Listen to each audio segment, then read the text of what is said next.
right? This is taken at Okubo at a place called Earthdom, which is, in my opinion, one of the best live houses in Japan. And this is a band called Nepenthes, who I'll talk about later, at their record release show.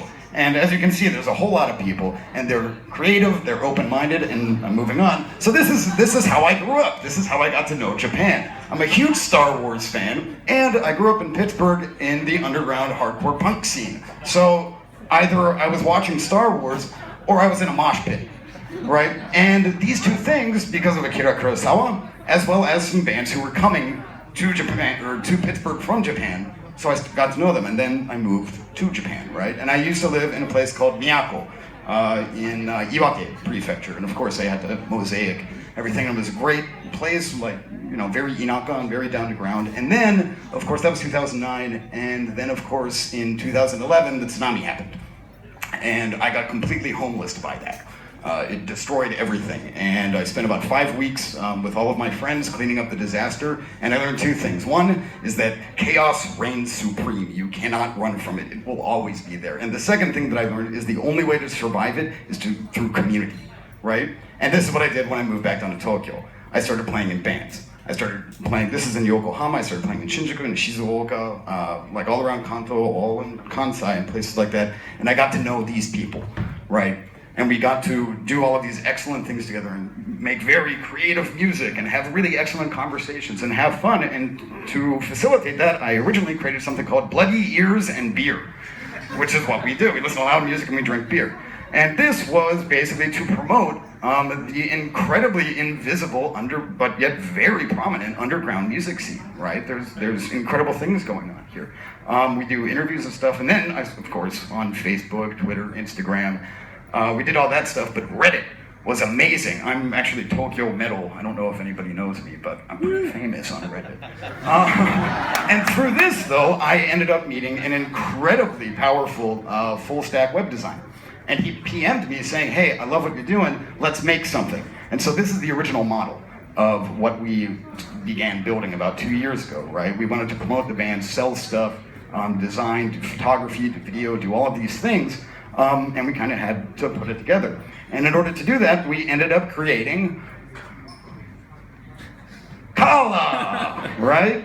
And so this is actually a very interesting name. I'm not one to, I don't dislike anime, but if you say something that sounds kind of Japanesey, people tend to think of sushi and anime and all of these things.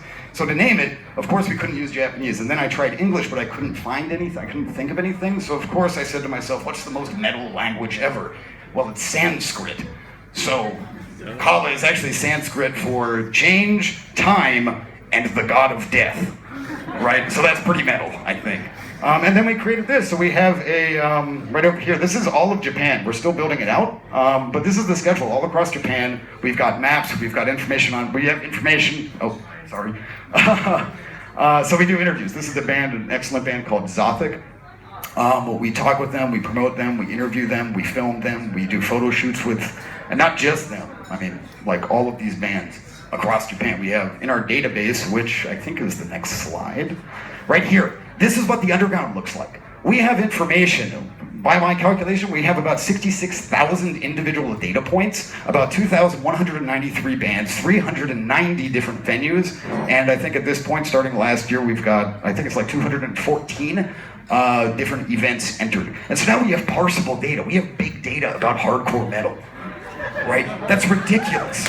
Yeah. That's insane. So, but what am I really talking about? So this is Neuroticos. This is death metal. These guys are Nikkei from Brazil, came up from Hiroshima to Tokyo. And I have a number of other bands, but of course I can't remember their names. Yeah, so this is Grindcore, right? This is an excellent band, in my opinion, one of the best bands currently functioning in Japan. Self-deconstruction kind of fits with the theme tonight. Grind is huge in Japan, and women are overwhelmingly doing it. There's, I mean, FID, whose name actually is Flagidius Idiosyncrasy and the Dilapidation, is an all-female band, and there's many, many, many, many more. This is the doom metal scene, again, Nepenthes.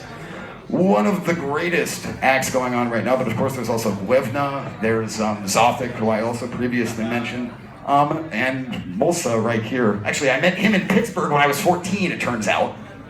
Let's see, this is black metal. This is from Shizuoka. This is Fra Hennings's Tid. There's bands like, now of course I can't think of them, but there are quite a few. Black metal, though, is probably still very kind of secret, things like that. This is filmed in Koenji, I believe, at UFO Club. So now we've also got the punk scene, which is huge. Started in '76. If you go in Shinjuku at a place called Antinok, I think that place opened up in '77 and it's still got a gigantic following. And this is a band called Hazard. There's Extinct Government, many more, and they're all incredibly well connected except analog. Like, they don't use any like Twitter or Facebook or anything like that. But, so what's the point of all this, right? Is that Japan isn't just video games and anime and sushi and Tokyo Tower and all of these things. It's an incredibly diverse, incredibly colorful, incredibly progressive and onward-looking kind of place that isn't just so many things, right? So the whole point is, because it's more things, get out there and go have some fun. Get on that, jump off the stage. Go bang your head a little bit. Meet some people who you don't know, who maybe know something's different than you, something you aren't familiar with, and go have fun, right? That's what we support at Kaala, right? There's this unseen Japan that's actually everywhere. Thank you. Like most of, a few other people here would have watched the Apple keynote, and after that they said, man, it was amazing. There was women, and there was this coloured skin on the scene. It was a really diverse keynote.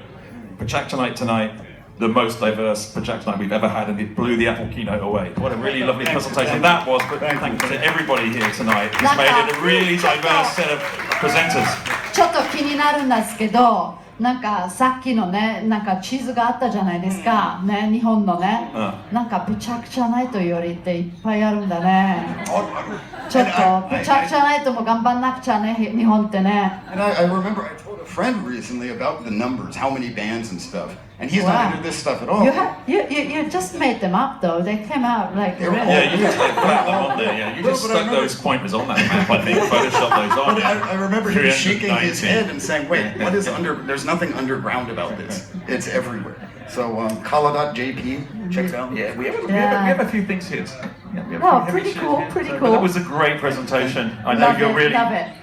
deep into everything, so well done. There's a lot more. Great photos too. Yeah, well, we took all of them, so that's part of what we do. Well done. Wow. Well done. You need longer hair though. I'm working on it. Yes. You've seen all those cool guys that had long hair. Yes, they do. But thank God you don't have a beard. So anyway, okay, next. Thank you, Matthew. So we come to our